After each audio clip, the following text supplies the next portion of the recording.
So welcome back to the channel. In today's video, we are going to be reacting to all the brand new juicy Verdansk leaks. And to the people that didn't know, yes, the OG Warzone map Verdansk is returning, which has been rumored to release in season 3 of Warzone and Black Ops 6. Because if you don't know, I am a day 1 Warzone player. I have been here from the very beginning. I have literally gone through it all. So we're going to be reacting to Repulse's video on the brand new Verdansk leaks, whether they are good or bad. And like I always do with these reaction videos, I'll be leaving a link to the original video down in the description as well.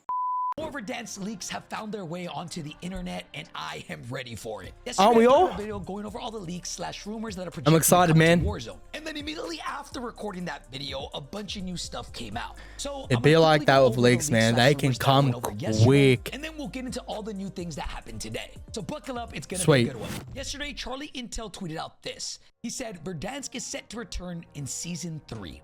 The map is similar to the OG Verdansk, and the stadium's accessible inside, but the roof is closed. And then I'm not a fan of that. System returns. This is concerning because according to Charlie Intel, Verdansk launches in season 3, and season 3 is set to come out in March 20th.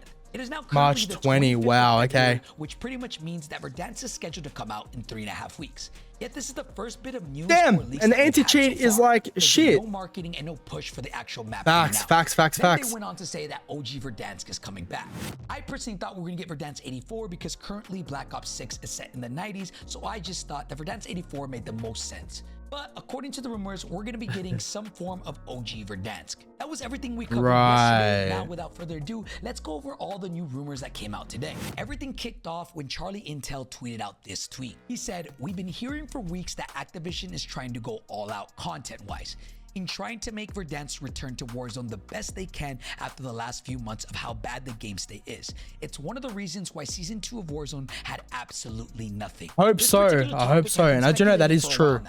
Not speculator. I know that's true. Pretty much saying that season 2 and season 2.5 will not have as much content as exactly. They said that they will be taking those seasons to try and fix the game and fix all the bugs. And Facts. For those of y'all that haven't played the game since Black Ops 6 came out, I'll give you a little rundown. Right now, the game is infested with an insane amount of bugs, an insane amount of hackers. That's why I stopped playing. That's why I don't really unplayable sometimes. Play it. Now, to Activision's credit, in season 2, they did make a lot of bug fixes, and in season 2.5 last week, they did address a lot of these issues as well. I've talked about this, and I do think that this is the play for right now. Fix the game first before Verdansk drops. So when this tweet came out, saying it's one of the reasons why season 2 of Warzone had absolutely nothing, that's all been speculated before, and we know this is the reason why. So the question is, what exactly are they going to do, and what type of content are they speaking of? Immediately after, Charlie Intel put out an absolute bomb on the TL. He said the Growl and HDR give me the Growl. Warzone with Verdansk. Let's go, man. HDR as well. Data miners have also found references to the original Rose operator, potentially Rose as well.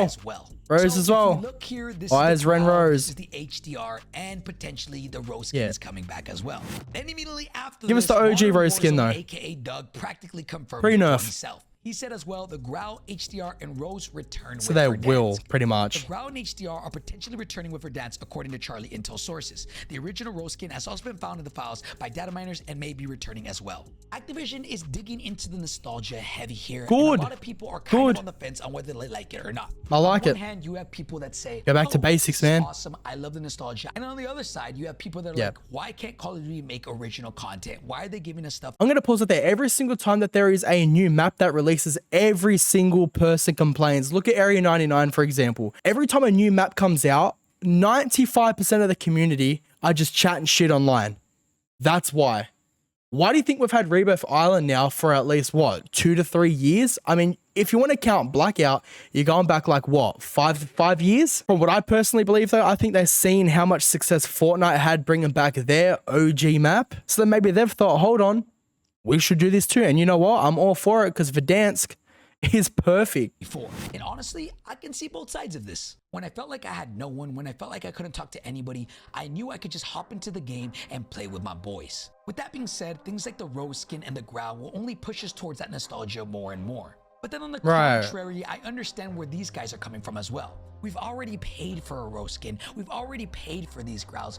That's happened like every single COD though, like every single COD title. Make new content. I personally find myself somewhere in the middle because I do love nostalgia, but at the same time, I do want things to feel fresh. Just remember, we had Verdansk for practically 2 years, and the only reason why they were able to do that was because they kept putting new content out. Nakatomi Towers, Red Doors, and a bunch of other things. The Red Doors was fun. That was with Cold War. Don't get me wrong, by the end of it, people were sick of Verdansk, which is why Caldera came out. I've talked about this many times before, but things like the Caldera mid is a good thing for the game. If they do things like make an existing gun look like the Grau, but not actually be the Grau, I think people are going to be pissed. My hopes are that when the Grau comes out, it's an actual It has to be the Grau. They don't make the HR facts. Like the Grau nah, it has to be the Grau. HDR has to look and feel like the OG HDR. 100%. OG Grau has to look and feel like the OG Grau. Those iron sights were perfect, and if they mess that up, I promise you, people will be upset. Immediately after that post, Charlie Intel tweeted out another bomb. He said, "There's a possibility that the Kilo and AMAX give me also the return to Warzone Kilo with Verdansk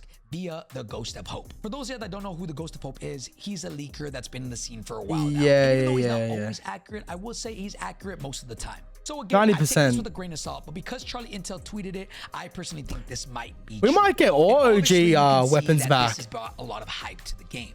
Even YouTuber T-Dog Smitty is in here saying Call of Duty is back. Again, I really hope they don't mess this up because, I don't know. For example, the Kilo is a fan favorite gun. Now, what I don't want them to do is imagine if they somehow converted the AMES in Black Ops 6 into the Kilo and just made a blueprint for it that made it look this way. It might be that. It might be that. OG Kilo, and they have to make it good. Now, when it comes to the AMAX, this is my baby. This is the gun that I personally love the absolute most. I'm gonna take claim here. I told DS Biffle to use this when it first came out, and I gave him the class, and he started frying with it. Joe, I love you, but this AMAX is mine. Jokes aside, I really do think Call of Duty has something special here. We saw how successful the OG Fortnite was. There you go. People even said that Call of Duty made their decision to bring back Verdansk solely because of Fortnite's success. So we know what nostalgia does to the human brain, and we know that we are all suckers for it. Though we do have to ask ourselves, how long is that going to last? Because I'm gonna be honest, I love the Kilo, I love the AMAX, I love the Grau, I love the HDR, and they are actually pulling me in and getting me excited again. And I know a lot of people feel the exact same way, but they have to find a way to keep us entertained and keep us on this game. All the nostalgia. That's true. That's true. Consistent content is the key to keeping people here. Charlie even tweeted out this, pretty much saying exactly what I'm saying here. Nostalgia with Verdansk won't save all the problems with Warzone. And that is true. Activision is hoping Verdansk can save Warzone's player decline. Nothing we've heard so far, though, suggests there'll be anything significant, hoping we're wrong. Modern Warzone replied to this saying, the one bright side is that Avalon should be ready to go shortly after. So even if the nostalgia wears off quickly and people that's right. That was the like Black Ops 6 or Warzone map. I think being stuck on one big map for nearly 2 years has really sucked. I don't know what they're going to do with Verdansk, because if Avalon is rumored to release in December of 2025, then what does that mean for Verdansk? Or will they push back Avalon completely and give us Verdansk for a whole year? I honestly don't know what to expect here. I'm curious to see how it all plays out. Let me know in the comments down below what you guys think. Right. You never know with leaks, though. I mean, to be fair, if Charlie Intel tweeted it, I think it's real. He normally never tweets anything unless he has some type of like proof. That's true. That's true. For although that has got me excited now, I want to see the AX50 return, because that was my go-to sniper. I know a lot of people using the HDR just because it was like a one shot, but the AX50, I'm telling you, man, that sniper just felt so bloody good. Thing is, with Verdansk returning, if it launches in the current state Warzone is in, with the amount of cheaters, the amount of bugs, glitches, etc. I mean, the list goes on. If it launches how Warzone is right now, Verdansk, I'm telling you, won't even last a month. So when they release Verdansk, I am truly hoping that everything is fixed and updated anti-cheat, because Ricochet, I'm sorry, Ricochet just ain't doing it. If anything, I feel like the Ricochet anti-cheat is just complete bullshit. But look, I promise you, if Verdansk releases completely polished, I will be making that much content, it's not even funny. Of that being said, I am hella excited for Verdansk to return, and I'm hanging on to hope. I am hoping that when it drops, everything is just completely polished and there's no hackers, mainly. Please, Ricochet, work.